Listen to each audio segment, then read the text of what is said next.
I'm Raelle Tucker, and you are watching The Red Booth Show.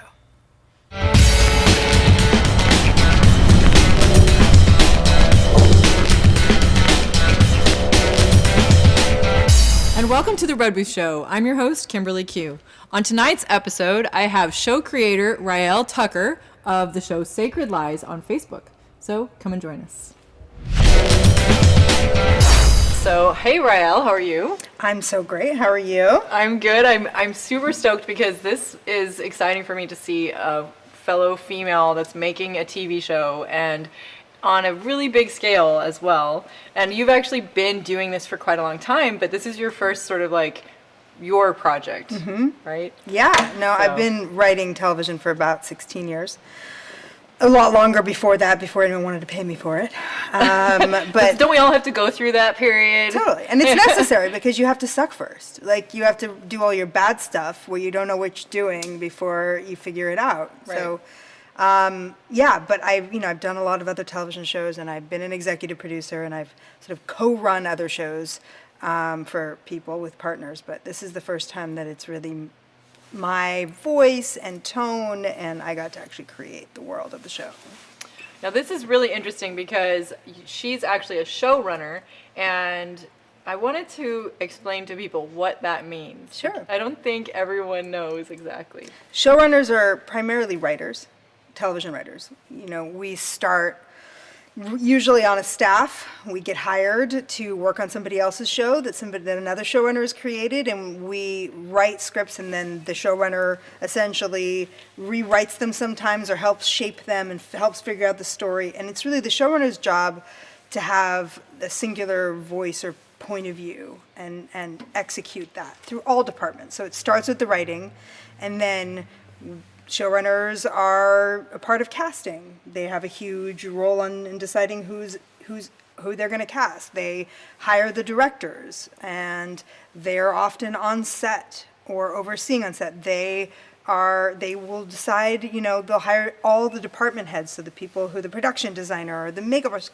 all these people have to go through the showrunner signing off on them and sort of trying to develop an overall point of view, right? And then we are in post, and we, go through, and we're in editing, and we end up sort of shaping the show on the back end, including, overseeing the music. And so we're really everywhere. And the idea with having a showrunner who does that is again, to just create something that has a through line, because, it's unlike a movie. We're doing an episode, you're doing whole little movies over and over again. So there has to be somebody overseeing all of it from the creative up through.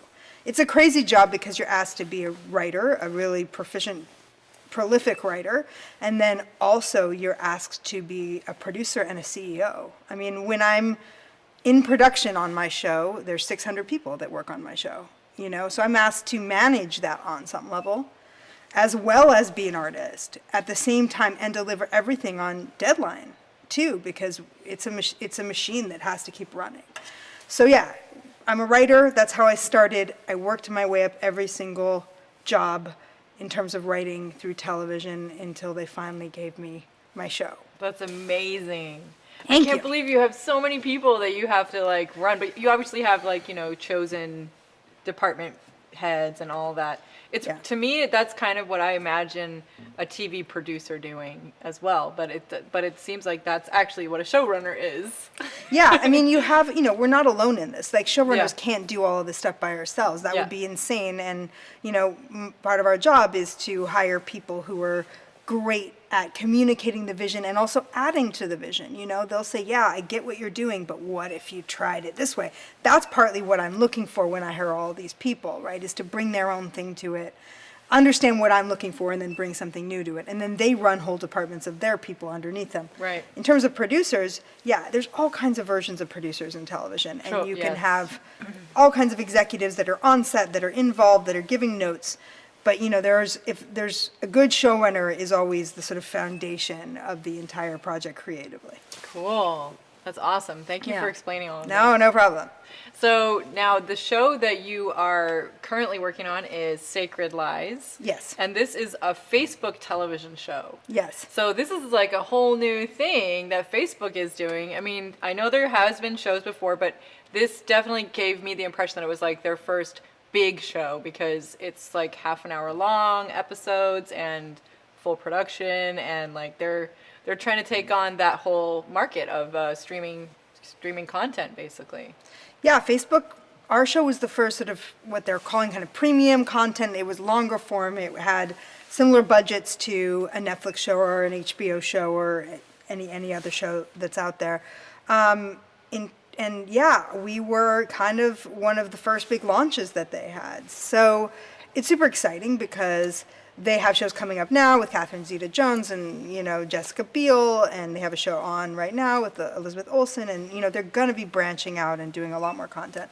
But it was really exciting to be there on the ground up because my show is super weird, and nobody else in the entire business, despite the work I'd done and the connections I had, wanted to touch it, People were really afraid of making the show about a girl with no hands who escapes a cult and ends up in juvenile detention for a kind of with a YA tone, but really dark and not horror. And, it's a very specific, crazy project. So yeah, I could see they would go like, what genre does this fit into? yes.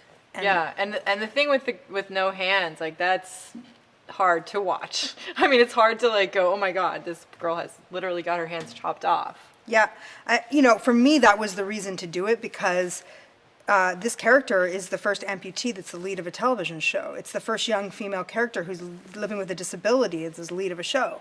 It's a huge deal. I mean, there's 10 million people living without limbs in our world right now, right? Wow. Who are not represented or not talked about, So to me, it's a hero's journey that's just badass. Wow. Like to watch this girl who's had all this taken from her flourish in the world is a beautiful, exciting story, particularly for, it wasn't built just for a young audience, but it is based on a really great YA book called The Sacred Lives of Minnow Bly by Stephanie Oakes. It's an adaptation of her incredible YA novel. And so, yeah, for that audience, it was really important, I think, to show a different kind of female hero than they'd ever seen, Yeah. So, yeah, that's what excited me about it. Wow. Okay, well, we have to take a quick break, but we'll be right back with Raelle Tucker. And welcome back to the Red Booth Show. I'm here with Raelle Tucker, and we're talking about Sacred Lies, which is a Facebook show that you may have heard of.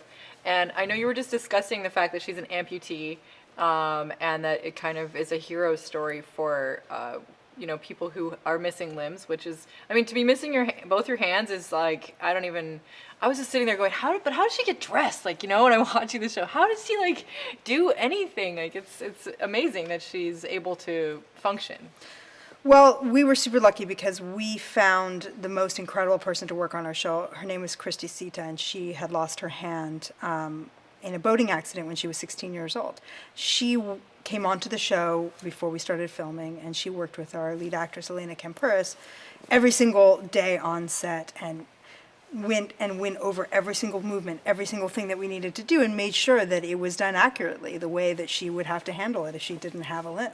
So having a consultant who actually was missing a limb, yes, she still had her other hand, but she was able to sort of take us through the challenges and the practicalities of how she would have to live. So Elena was not using her hands. What we did on set was we taped them. So they were taped up like this.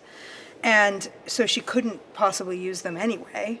And so everything that she's doing, she learned to pick up trays, pick up things, put on her shoes. Like, she did all of this stuff. We didn't put all of it on the show because it just kind of can take a while. And when you're doing a half-hour show, you kind of have to have the pace up. Yeah, so even though we shot whole sequences of her, like, putting her shoes on and how she would really do these things, it didn't make the cuts. But there's enough to tell, like, when she picks up her, she drops her food in her tray and she picks it up and you're like, oh wow, she like really picked that up like that. And what's even crazier is that she was either doing it with her hands taped, or sometimes she had stumps that came off underneath her sweater and they were attached with puppeting things underneath. So she would have to puppet them. But they were stumps, they're not hands. So when she's doing all that, she's literally doing it with what this character would have had, but even with much more difficulty because she has to puppet arms. Wow. Okay, so now there's so much that you have brought to make this show happen. Like, this is your show, but you've worked on True Blood, you've worked on so many other shows. Yeah. And you were on True Blood for like 7 years, right? Yeah, 7 years, 6 seasons of that show, from before the first episode until the beginning of season 6 is when I left.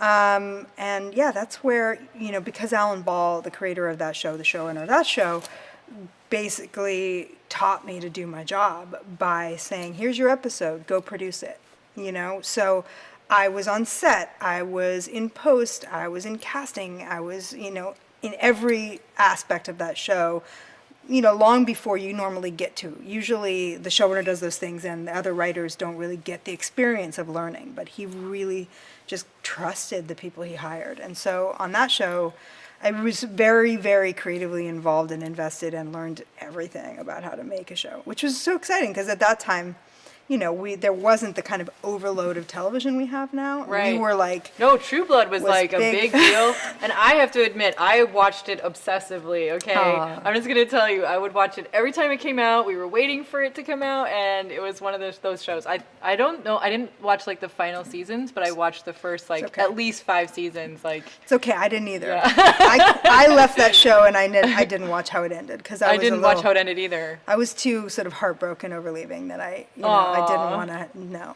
But that's so cool to know that you were like the one behind the scenes, like helping to make it what it was, Well, it was me and a handful of other writers. yeah, there was I'm a sure. staff. There was a staff Yeah, of us. It I'm wasn't sure. just me, but I did put a lot of myself and a lot of my heart into that show for a lot of years. That's so cool. Yeah. Okay, so I just had to mention that because we only have like a short amount of time to talk, but what was your favorite character in True Blood? That's easy. Vampire Jessica was a character that we sort of created. True Blood was an adaptation of Charlene Harris's Was novels. that the redheaded girl? Yeah. Ah. But Jessica was a complete invention that wasn't in any of the novels. And we created her in the room. I named her. I felt, for better or for worse, that I sort of gave birth to her. And she was, Deborah Ann Woll, the actress, is an absolute genius and had just barely started her career, and we kind of discovered her. She's now on Daredevil, and she does lots of stuff. She's really amazing. But it's that synchronicity of creating a character that I got to tell a lot of stories about being a young woman, a lot of stories of, sort of feeling like an outsider or feeling like... Yeah, she struggles with becoming a vampire all of a sudden in her teenage years, I guess. And yes, it was a real coming-of-age story told through a vampire, which was really something I hadn't seen before. She was perpetually a virgin forever because she was a virgin when she was made a vampire. Just things like that that are really, so every time she went through that, it was this experience, and there were so many weird personal details that you could really get into as a woman on that show. Yeah. That I was really excited about, and the synchronicity of that character, and then that actress who shines, there's lights underneath her skin. She's just amazing. she really is. So yeah, that was easy. Cool. Okay, all right. Okay, back to Sacred Lies. Okay, so when you've been doing this for a long time, you've been really, creating a lot of TV, and then you took this project. Like, what made you decide to do Sacred Lies?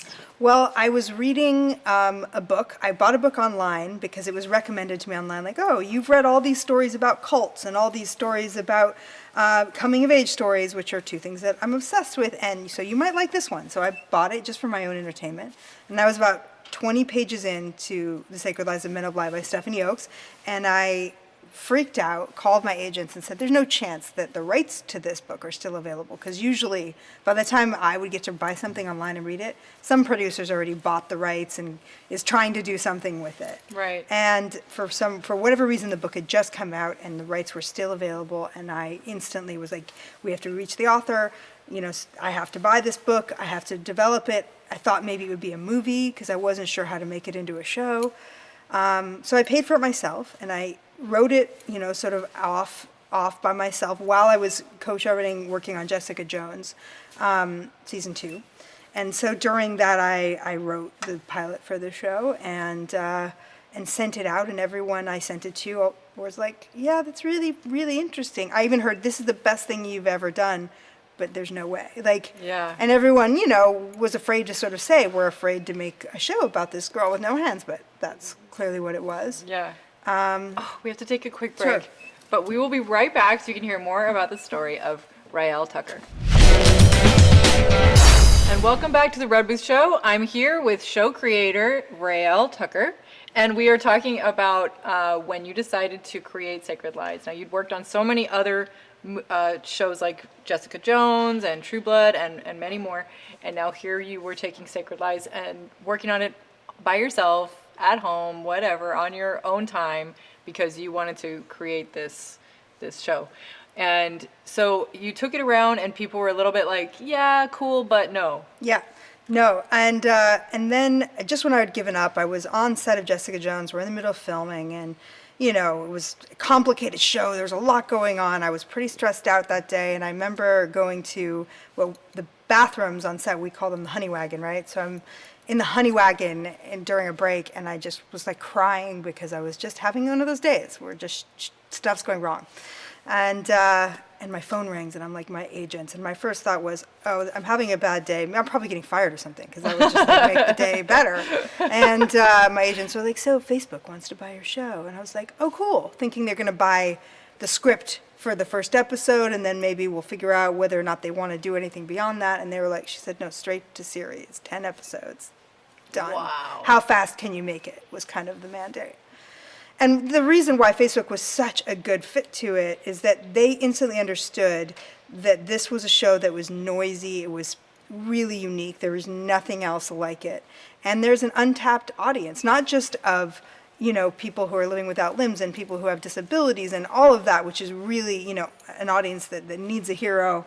But also in the YA world, all of these young adult books are really dark and sophisticated. So many of them are so smart and literary, but the adaptations of these that's not always what we're seeing, right? And I think that market, it kind of is smarter than you think and doesn't want to be talked down to and is ready for, where's the Breaking Bad for the YA audience, right? Where's the, Tony Soprano for the YA audience? Like, where are those characters? And also for women, where are the complicated females that are driving shows that are allowed to be dangerous and also the hero and bad, but also full of heart? And so there was so many aspects to it that were underserved markets, and that Facebook was like, look, we think there's enough people on Facebook to find the pieces that they're going to relate to, and really and talk about these important things, Mm-hmm. So yeah, so they bought it, and it was amazing to get to make that show. I mean, it's really exciting, and I think that, all of those qualities about the show are very good. And, there's also, you said you had like sort of an obsession with the idea of cults and things like that. Now, this is a very interesting topic, and what is your take on like that part of it? Is that like a big reason why you did it? Oh yeah, absolutely. So when I was a kid, I lived in a cult for a little while, the Rajneesh cult. I don't know if you've heard of them. If you've seen Wild Wild Country, that Netflix docuseries is all about the cult. Oh, is this the guy that's like, they all wear orange or something? Yeah, that's right. Oh, I've seen this. Yeah, so Okay. my family was a part of that for a few years. We lived in a commune that was associated with them in Laurel Canyon. My experience was really overtly positive. Like, I don't have big traumatic, horrible memories. And I think that's what I was interested in. What I was interested in is, when we tend to talk about people who join cults, we tend to think, oh, a bunch of weirdo whack jobs. They're stupid. They're naive. They follow somebody. They're dumb. And that was not the experience that I had. The people that I lived with in this commune and the people I knew were smart, often educated, heartfelt people who wanted to make the world a better place. And most of the people who follow this guy were good people. And then there are a few people that are nuts, like Right. everywhere, or unravel when put in positions of power, right? And so that was something that was really interesting to me, that I didn't feel like I'd seen tapped into as much as I'd like to in other television shows that deal with cults. So you're actually kind of telling the good side of what it can be like. Yes, but if you watch my show, the good goes away pretty quick. We go into some pretty dark places with what happens with our cult in our show. But I wanted you to not be judging the people who joined. I wanted you to go on a journey with them so you could understand how somebody could fall under the spell of this, be mesmerized by it, how their good intentions could turn. And that was a story I was interested in.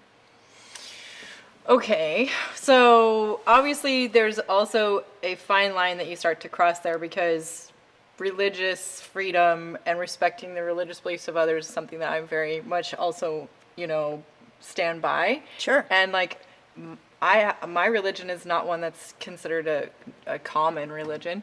And I know tons of people who are in other belief systems, and like, I really like to grant people that like right, like if you want to Totally. be a Buddhist monk, or if you want to be atheist, you know, like it's kind of respect everybody.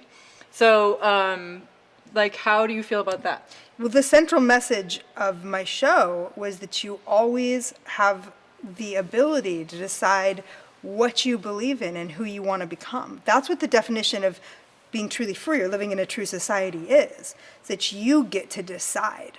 If anyone tells you you have to believe something, that's wrong. That's Right. my belief system. Right. If you choose to believe anything that's consensual, that isn't hurting anyone, Yeah. I'm 100% for it, and I think we should all be tolerant and empowering that. Yeah. But that needs to be a personal decision that isn't forced upon people, and people aren't condemned for having those beliefs, right? So Right. yeah, my story was exactly that. She's brought into a place and told what to believe, and told she's not allowed not to believe that, and if she does, you know, ultimately, spoiler alert, her hands get cut off, right? Like, so, you know, Yeah. her journey is about coming out of that and learning that the world is full of different beliefs, and what's true and what isn't is up to her. Right. You know, and that's the essence of what the show's about. Cool. Okay, we have to take another break. Sure. We'll be right back with Raelle Tucker. And welcome back to the Red Booth Show. I'm here with Raelle Tucker, and she is the showrunner for Sacred Lies. Okay, so we were just discussing the issue of, you know, the religious view that this sort of goes into. I mean, when you're talking about calling something a cult and a religion, Sure. you know? So the show is an amazing show. I think that it talks about some very important things. And the main hero of the show is very interesting. And the only question that I had, which is kind of a personal thing for me, because I'm a Scientologist, and I also deal with, I think, people misunderstanding what that is. Sure. And even it gets mentioned in TV shows, it gets mentioned in movies, and I think the problem is most people really don't actually understand what they're talking about, and so it makes them, you know, it's just part of kind of what we're going through right now, you know? Totally. And that's why I wanted to mention that to you, because there definitely are situations where there's dangerous, you know, like they had the guy that like had everybody like drink poison, or Sure. you know, there's been Jim problems, Jones, yep, right? But like you lived in a different religious definitely. group growing up, so you understand that that's not actually always what it means, you know, for someone to be in a different religious group that's not one of the main primary religions. 100%. And I think that was something I actually was happy to talk about it on the show, because, you know, there's the one line I think we reference just specifically Scientology at one point, because they say, who would follow a prophet named Kevin? And I list a bunch of names of other, Yeah. you know, religious leaders, some of them cult leaders that are people think are fringe. And I think I mentioned L. Ron in that Right. list. Yeah. But to me, that's not, you know, I actually, and this is going to speak to, I actually originally had Jesus on that list too, because I was like L. Ron, you know, Jim Jones, Jesus, like, because to me, I don't think, and this is just my personal beliefs, I don't think there should be a difference in how we talk about what people choose to believe in. And there are people that are negative and doing terrible things, and I think that's, you know, it's not something I'm for, obviously. But I believe in your right to believe in whatever you want to. And I don't think we should be in a position to be placing judgment upon that. The definition of a cult was cultus. It comes from the Latin word, which was about adoration. It was about adoration of a person or a being or a belief system. That's where that word comes from. Right. So there's actually nothing dirty in the word cult. Right, but it's been turned into something that 100%. is. And that's usually supposed to be someone who just sort of blindly follows with belief and faith. Like, you know, in this show, they have like, signs and like, you know, things like that, right? The green fire, or like different elements of it that are supposed to be like just sort of a prophet, like talking about things, right? Yeah.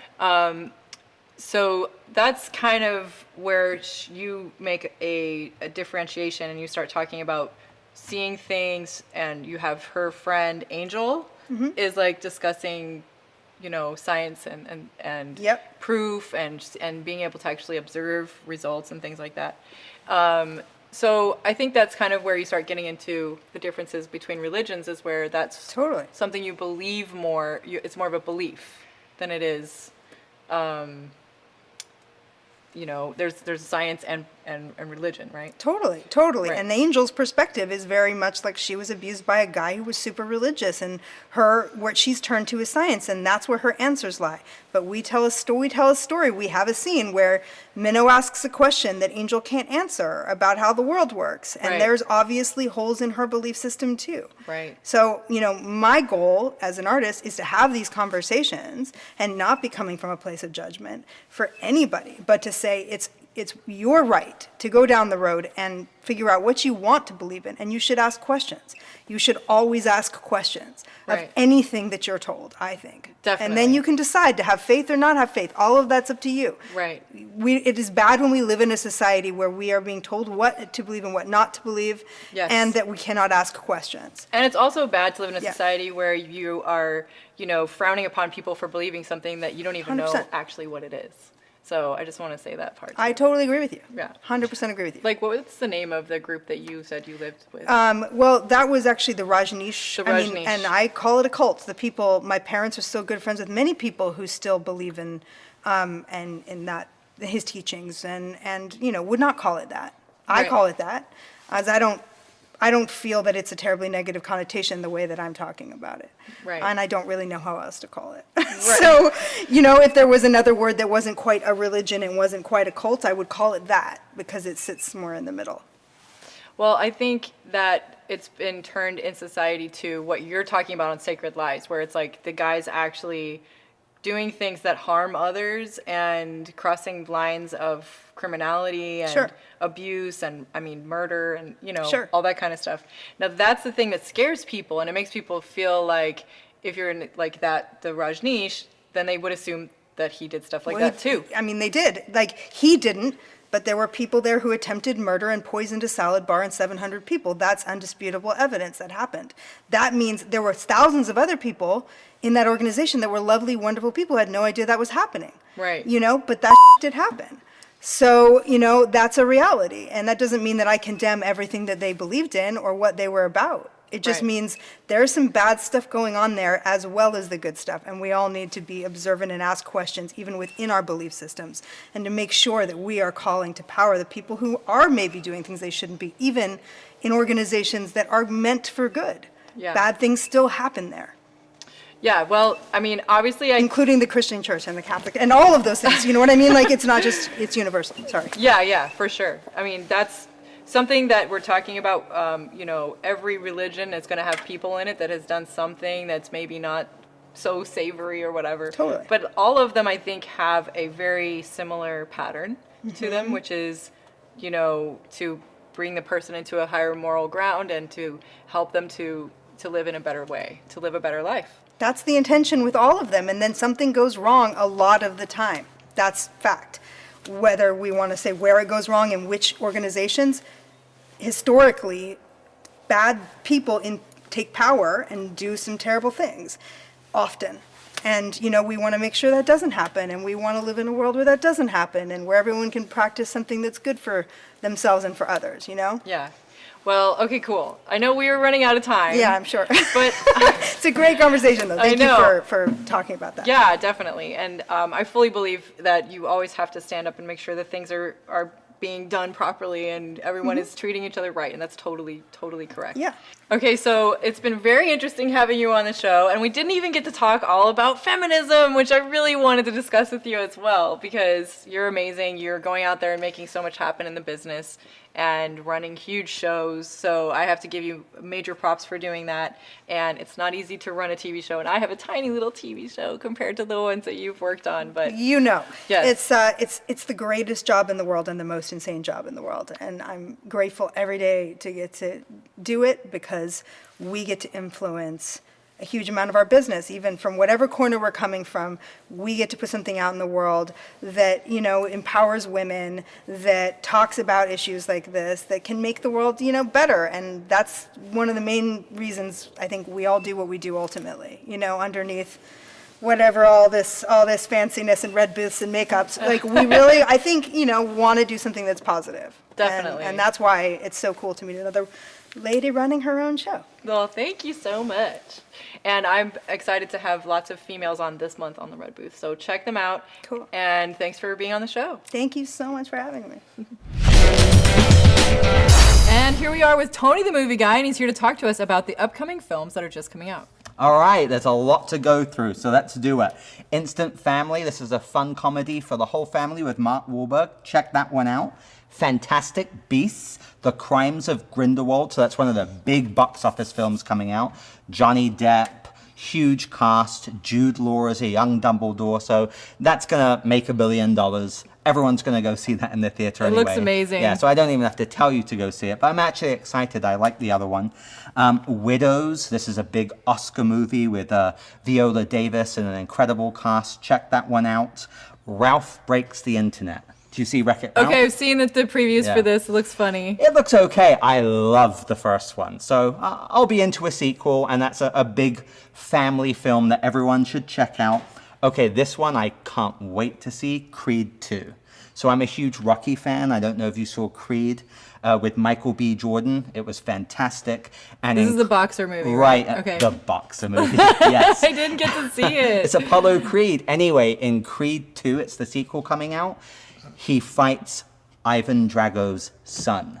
Ivan Drago killed his father in Rocky. All right, she doesn't know what I'm talking Oh my about. Anyway, God. any Rocky fan will understand. Well, if he killed his father, then it's kind of a big deal, right? Retribution. Anyway, Creed 2, it looks fantastic. And then the last one, I don't know, I'm not too sure about this. It's Robin Hood. I'm a huge fan of Robin Hood. I love the actor playing him, Taron Egerton, who's from Kingsman. But it looks like this over-the-top... Oh, really? That's so cute. Yeah, but it looks like this over-the-top, like, action, slow-motion popcorn movie. Jamie Foxx plays Little John. It's a bit weird, the trailer, but check it out. Those are the films to see in the theater. Okay, great. Thanks so much, Tony. Yeah, and as always, check out my podcast, Tony the Movie Guy. That's right. That's right. You review lots of movies on this podcast, and it's on iTunes and Apple. Anywhere you can find podcasts. Okay, there you go.